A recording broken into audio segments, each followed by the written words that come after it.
السلام علیکم and welcome to inside ڈوگماز۔ آج ہم نے اپنے ملک کے اندر پچھلے چند مہینوں میں اکثریت سے پیش آنے والے واقعات جو کہ ہماری ماؤں، بیٹیوں اور بہنوں کی عزتوں کو پامال کرنے سے متعلق ہیں، ان کی وجہ کو جاننے کی کوشش کرنی ہے، اور ہم نے ان حالات کے اندر اپنے فرض کو پہچاننے اور ادا کرنے کے بارے میں آج بات کرنی ہے۔ پچھلے ایک دن کے اندر پاکستان کے اندر 10 کے قریب ایسے کیسز رپورٹ ہو چکے ہیں جو کہ کسی کی ماں، بہن اور بیٹی کی عزت کو داغدار کرنے کے متعلق ہیں۔ پچھلے چند دنوں کے اندر ہر میڈیا پلیٹ فارم کے اوپر ایک واقعہ ٹاپ ٹرینڈنگ میں رہا، جو کہ لاہور موٹر وے پہ پیش آنے والا ایک سانحہ جو کہ ہماری کسی بہن کے ساتھ پیش آیا، جو کہ 2 بچوں کی ماں تھی، اس کو اجتماعی زیادتی کا شکار بنایا گیا اور اس کی عزت کو پامال کر کے وہ درندے وہاں سے غائب ہو گئے، اور تاحال وہ درندے ابھی تک قانون کی گرفت میں بھی نہیں آئے، جبکہ اس واقعے کو 2 دن سے زیادہ وقت گزر چکا ہے۔ آج ہم نے ایسے واقعات کو اپنے سامنے رکھ کر خود کو عبرت دلانے کی کوشش کرنی ہے اور اس کی سزا کو قانوناً عمل درآمد کروانے کی کوشش کرنی ہے، تاکہ آنے والی جتنی بھی ہماری مائیں، بہنیں، بیٹیاں وہ اپنے آپ کو محفوظ تصور کر سکیں۔ یہ واقعہ کوئی 3 سے 4 دن پہلے شروع نہیں ہوا، یہ واقعہ کئی سالوں سے چل رہا ہے، اور یہ سلسلہ تو اسلام کے آنے سے پہلے بھی ایسے ہی چل رہا تھا کہ ایک عورت کو صرف ہوس کا پجاری اپنی ضرورت پوری کرنے کے لیے اپنی غلام بنا کے رکھتا تھا، اور پھر اسلام آیا اور اسلام نے اس عورت کو ماں، بہن، بیٹی، بیوی کا درجہ دے کر اس عورت کو معاشرے کے اندر عزت دلوائی۔ لیکن آج افسوس کی بات ہے، وہی عورت آج پھر دوبارہ اسی سٹیج کو پہنچ چکی ہے جو اسلام سے پہلے اس کو عزت دی جاتی تھی۔ اس کے اندر کئی ہماری غلطیاں موجود ہیں، کئی اندرونی غلطیاں ہیں، کئی بیرونی غلطیاں ہیں، اور آج انہی غلطیوں کی وجہ سے ہم لوگ یہاں تک پہنچے۔ ہمارے معاشرے کے اندر اکثریت مسلمانوں کی ہے، اور ہم مسلمان ایسے مسلمان ہیں جو کہ انسان کہلانے کے لائق بھی نہیں رہ گئے، کیونکہ اس اسلامی معاشرے کے اندر زینب جیسی بچی جس سے کام شروع ہوا اور بات پورے پلیٹ فارم پہ پھیلی، لیکن پھر بھی قاتلوں کو سزا نہ مل سکی، جس نے اس بچی کو، اس معصوم پھول کو زیادتی کے بعد قتل کیا۔ اس کے بعد کئی بچیاں، جس میں فرشتہ جیسی بچی جس کو زیادتی کے بعد قتل کیا گیا، جس کی عمر 6 سے 7 سال تھی۔ اس کے بعد ایک ایسی بچی جس کو مسجد کے اندر زیادتی کا نشانہ بنایا گیا، اس کے بعد اس کو مار دیا گیا۔ اور پچھلے دنوں ایک ایسی بچی ماورا جس کی عمر صرف 4 سال تھی، اس کو زیادتی کے بعد جلا دیا گیا تاکہ پہچانی نہ جا سکے اور وہ لوگ اپنی کالے کرتوتوں پہ پردہ ڈال سکیں۔ ایسے معاشرے کے اندر ہم لوگ جہاں پر ایک ایسی بچی جس کی عمر صرف 13 سال تھی، اس کو زیادتی کا نشانہ اتنی دیر بناتے رہے کہ وہ ایک ماں کی صورت میں ایک بچی کو جنم دیا، اور وہ بچی آج معاشرے کے اندر اپنی کس پہچان سے دنیا کو منہ دکھائے گی۔ اور یہاں پہ ختم نہیں ہوتی بات، اس معاشرے کے اندر، مسلمان معاشرے کے اندر، قبروں کے اندر مردوں تک کو زیادتی کا نشانہ بنایا جاتا ہے۔ جہاں پہ زندہ لوگوں کی عزتیں، زندہ بچیوں کی عزتیں محفوظ نہیں، وہاں پہ مردہ عورتوں کی عزتیں تک پامال کرنے لگ گئے لوگ۔ وہ درندے، وہ ہوس کے پجاری یہاں تک کیسے پہنچے؟ ہمارے قانون نے ان کی پہلے ہی کیس کے بعد گرفت کیوں نہیں کی؟ آج اس سوالوں کے جواب ہم نے تلاش کرنے ہیں۔ سوچنے کی بات یہ ہے کہ ایک بچہ جس کی عمر 5 سے 6 سال ہو، اور اس بچے کے سامنے اس کی ماں کی عزت کو درندے پامال کریں، اور وہ بچہ اپنی پرورش کے اندر اس واقعے کو کیسے بھولے گا، اور جوانی کے دوران اس کے ذہن پہ یہ واقعہ کیا اثر ڈالے گا؟ کیا وہ معاشرے کا اس کو مفید شہری ثابت کروائے گا؟ اور کیا ان کی ماں ساری زندگی ان کے سامنے نظریں اٹھا کے جی سکے گی؟ ان سارے واقعات کو ہم نے اپنے ذہنوں میں بٹھا کر ان سوالوں کے جواب ڈھونڈنے ہیں۔ اس معاشرے کے اندر رہتے ہوئے ہم لوگوں کا جو فرض تھا ہم لوگ اس کو ادا نہیں کر سکے۔ ہم لوگوں نے اس معاشرے کو یہاں تک پہنچا دیا کہ اب یہ گندگی کے اندر ہم لوگ اس کی ایسی لپیٹ میں آ چکے ہیں کہ یہ واقعات ہم لوگوں کے روز کا معمول بن گئے، اور ہم لوگ صرف چسکے کی خاطر ان کو سنتے ہیں، اور چسکا حاصل کر کے اپنی آواز کو بلند کرنے کی بجائے، قانون کو حرکت میں لانے کی بجائے صرف 3-4 دن کا چسکا حاصل کر کے اس کو ہٹا دیتے ہیں۔ یہی وجہ ہے کہ پچھلے 3 دن سے ملزمان قابو میں نہیں آ سکے اس واقعے کے بعد، اور اس واقعے کے بعد ان مجرموں کو سزا بھی نہیں ملے گی، جیسے ہم لوگ پیچھے دیکھتے آ رہے ہیں کہ مجرمین کو سزا نہیں ملتی، وہ بھی باعزت بری ہو جاتے ہیں۔ یہ واقعات پیش کیوں آتے ہیں؟ اب ہم اسلام کی رہنمائی یہاں پہ حاصل کرنے کو ضروری سمجھیں گے۔ اسلام نے زنا کو کبیرہ گناہوں میں شامل کیا ہے۔ زنا کرنے والے غیر شادی شدہ مرد کو 100 کوڑے لگانے کا حکم دیا، اور شادی شدہ زنا کرنے والے کو سنسار کرنے کا، جلانے کا حکم دیا۔ بخاری شریف کے اندر ایک یہودی کا ذکر ہوتا ہے کہ وہ آپ صلی اللہ علیہ وسلم کے پاس آئے، اور ان کے بندے کو جس نے کسی کے ساتھ زیادتی کی تھی اس کو بھی سنسار کیا گیا۔ یہاں پہ اب ایک انسان کی بات آ جاتی کہ اگر ایک انسان بھی غلط حرکت کرتا ہے،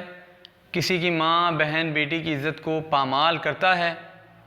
تو پھر اس کی سزا بھی وہی ہے، اس کے لیے اس کو مسلمان ہونے کی ضرورت نہیں ہے، اس کے اوپر بھی وہی قاعدہ نافذ ہوگا۔ اب جب ہمارے ملک کے قوانین، ہمارے ملک کے اندر حکمران، ہمارے ملک کے اندر عمل کرنے والے ادارے، جو کہ طاقت رکھنے والے ادارے ہیں، جو کہ سزا دینے والے ادارے ہیں، وہی اپنا فرض ادا نہیں کریں گے، تو پھر ایسے واقعات روز پیش آتے جائیں گے، اور ہم لوگ احتجاج کر کے سڑکوں پہ نکل کے اپنا فرض ادا کر کے گھر میں سکون سے بیٹھ جائیں گے۔ اگر یہاں پہ حکمران سزا دینا شروع کر دیں،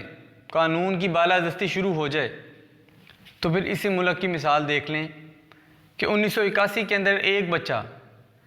جس کے ساتھ زیادتی کے بعد قتل کیا گیا تھا، اس کو ضیاء الحق نے سر عام پھانسی دی تھی لوگوں کے سامنے، اور اس کا یہ فائدہ ہوا تھا کہ اگلے 10 سال تک وہاں پہ کوئی ایسا کیس سامنے نہیں آیا تھا۔ یہ کب کیوں کر ممکن ہوا؟ کیونکہ آپ نے ایک بندے کو عبرت کے لیے پوری معاشرے کے سامنے پیش کر دیا کہ جو ایسی حرکت کرے گا قانون میں اس کے لیے کوئی گنجائش موجود نہیں، اس کو سزا ملے گی۔ اور جب سزا کی بالادستی ختم ہو گئی، سزا ملنا ختم ہو گئی، تو پھر یہ واقعات بارہا پیش آنا شروع ہو گئے۔ اب یہاں پہ لوگ ایسی باتیں کر رہے ہیں کہ وہ عورت اکیلی نکلی تھی، نامحرم تھی، اس کے بچے، اس کے ساتھ اس کا محرم موجود نہیں تھا، بچوں کو لے کے نکل گئی، اور پھر اس لیے اس کے ساتھ یہ واقعات پیش آئے۔ تو یہاں پہ تو آپ اس معاشرے میں رہتے ہیں کہ یہاں پہ 2 دوستوں نے تیسرے دوست کو کرسی پہ باندھ کے اس کے سامنے، اس کے بچوں کے سامنے اس کی بیوی کے ساتھ اجتماعی زیادتی کی، تو وہاں پہ تو اس کا محرم بھی موجود تھا، رات کے 1:30 بھی نہیں بج رہے تھے، لیکن یہ واقعہ پیش آیا۔ اسی لیے آپ کسی وجہ کے بارے میں یہ نہیں کہہ سکتے آپ اس وجہ کی وجہ سے یہ واقعہ پیش آ رہا ہے۔ اب یہ تو ہے کہ زبردستی زنا کیا جا رہا ہے، ہمارے معاشرے کے اندر زبردستی زنا کیا جا رہا ہے، اور یہ زبردستی زنا کے ہمارے ملک کے اندر جو کیسز اس سال ہوں گے وہ 6000 کے لگ بھگ ہوں گے، جبکہ یہ 2017 کے اندر 3400 کے قریب کیسز تھے جو زیادتی کے رپورٹ ہوئے۔ ابھی کئی ایسے والدین موجود ہیں جو کہ اس طرح کی کیسز کو رپورٹ درج نہیں کرواتے، رجسٹرڈ نہیں کرواتے، تاکہ وہ اپنی عزت کو محفوظ رکھ سکیں۔ اب آپ سوچیں کہ 3400 سے لے کر 6000 تک پہنچنے کے ذمہ دار ہم لوگ خود ہیں، جبکہ یہ مسلمان ریاست ہے، اور امریکہ کے اندر ریپ کیسز جو کہ غیر مسلم ہیں انہوں نے اپنے آپ کو اس گھناؤنے جرم کے سزا دینا شروع کر دی ہے، اور اس سزا دینے کی وجہ سے وہ لوگ ایک حد تک یہ کہنے میں کامیاب ہوئے ہیں کہ اسلام کے بنائے ہوئے قوانین کو عمل کر کے ہم لوگ سزا کو کم کر سکتے ہیں۔ یہ زبردستی زنا کی کیسز رجسٹرڈ ہو رہے ہیں، جبکہ زنا کرنے والا مجرم چاہے زبردستی کرے، چاہے باہمی رضامندی سے ہو، اس کے گناہ میں کوئی فرق نہیں آتا۔ آج ہم لوگ اپنے یونیورسٹیز کے اندر دیکھیں، ہم نے اپنے کالج کے اندر دیکھیں، لا تعلقی کے بجائے ہم یہ نہیں کہہ سکتے کہ لا تعلقی میں سب کچھ ہو رہا ہے، ناجائز تعلقات قائم ہو رہے ہیں اور اس کے بعد زنا کیا جاتا ہے، کثرت سے زنا کیا جاتا ہے، اور سارے ایسے کام کیے جاتے ہیں جو کہ اللہ تعالیٰ سے ناراضگی کا سبب بنتے ہیں، لیکن ہم لوگوں کے اندر نہ اسلامی سزاؤں کا نفاذ ہے، نہ اسلامی قوانین کا نفاذ ہے، اور پھر درندے تیار ہوتے ہیں اور اس کے بعد وہ درندے اپنی ہوس پوری کرنے کے لیے کسی کی ماؤں بہنوں اور بیٹیوں کی عزتوں کو پامال کرتے ہیں۔ یہ وہی درندے ہیں جو کہ بچپن سے لے کے اب تک نہ تربیت حاصل کر سکے اور اپنے آپ کو آوارہ گردیوں میں ملوث کر کے، اپنے آپ کو فحش مواد دکھا کے اس مقام پہ پہنچے کہ وہ لوگ آج اپنے آپ کو قانون کی گرفت سے کئی کوسوں دور رکھتے ہیں، اور جہاں پہ یہ واقعہ پیش آیا وہاں پہ ڈاکوؤں کا کئی عرصے سے راج قائم تھا، اور اس راج کی وجہ سے وہاں کے لوگ آج بھی ڈرتے ہیں، اور وہاں پہ اکثر ایسے واقعات پیش آتے رہتے تھے لیکن کوئی قانون کی گرفت میں نہیں آ سکتا تھا، کیونکہ قانون ڈاکوؤں لٹیروں سے ڈرتا ہے۔ آج ہم لوگ اگر ان واقعات سے نجات حاصل کرنا چاہتے ہیں تو ہمیں چند کام کرنے ہیں۔ ہمیں سب سے پہلے اپنے بچوں کو میڈیا سے، کسی بھی طرح کے میڈیا سے دور رکھنا ہے۔ میڈیا انڈسٹری جو کہ فلم بنا رہی ہے، ڈرامہ بنا رہی ہے، اس انڈسٹری سے اپنے آپ کو دور رکھنا ہے۔ اس کی وجہ یہ ہے کہ وہ میچور کانٹینٹ کی وجہ سے بچے وقت سے پہلے بالغ ہو رہے ہیں۔ جو بچے 18-19 سال کی عمر میں بالغ ہوتے تھے، آج 10 سال کی عمر میں وہ بچے بالغ ہو رہے ہیں، اور پھر جب ان کی شادیاں 20-25 سال بعد ہوں گے ان کے بالغ ہونے کی، تو پھر اسی طرف ان کی حرکات اور سکنات جائیں گی، جو کہ ہمارے معاشرے کے اندر ہماری ماؤں بہنوں اور بیٹیوں کو غیر محفوظ تصور کروائیں گی۔ ہم لوگوں نے اگر آج کسی کی ماں، کسی کی بہن، کسی کی بیوی اور کسی کی بیٹی کی عزت پامال ہوتا دیکھی، اس کے بارے میں سنا اور اپنی آواز نہ بلند کی، تو یہ بات جان لیں کہ کل کو آپ کی ماں، بیٹی اور بہن کی عزت بھی محفوظ نہیں ہے۔ اسی لیے ہم لوگوں نے قانون کو مضبوط کرنا ہے، اپنی آواز کو جہاں تک ہو سکے بلند کرنا ہے، تاکہ ہم لوگ دوسروں کی ماؤں، بیٹیوں اور بہنوں کی عزتوں کو محفوظ کروا سکیں۔ میری اللہ تعالیٰ سے دعا ہے کہ اللہ تعالیٰ ہمیں اس آفت، اس وحشیانہ لوگ جو درندے ہیں ان سے دور رکھے، ہماری ماؤں، بہنوں اور بیٹیوں کی عزتوں کو اپنی حفاظت میں رکھے، اور اس طرح کے تمام درندوں کو کیفر کردار تک پہنچائے، ان کو دین کی روشنی میں سزا دلوائے۔ اور آخر میں ہماری گورنمنٹ سے درخواست ہے کہ وہ ہینگنگ سینٹرز بنائے، جہاں پہ پوری دنیا کے سامنے، پورے معاشرے کے سامنے، عوام کے سامنے لوگوں کو سر عام پھانسی دی جا سکے، اور اسلام اور ملک کے ایمان رکھنے والے لوگوں کا بول بالا ہو سکے۔ اسی دعا کے ساتھ آپ سے اجازت چاہیں گے، ہمیں اجازت دیجیے۔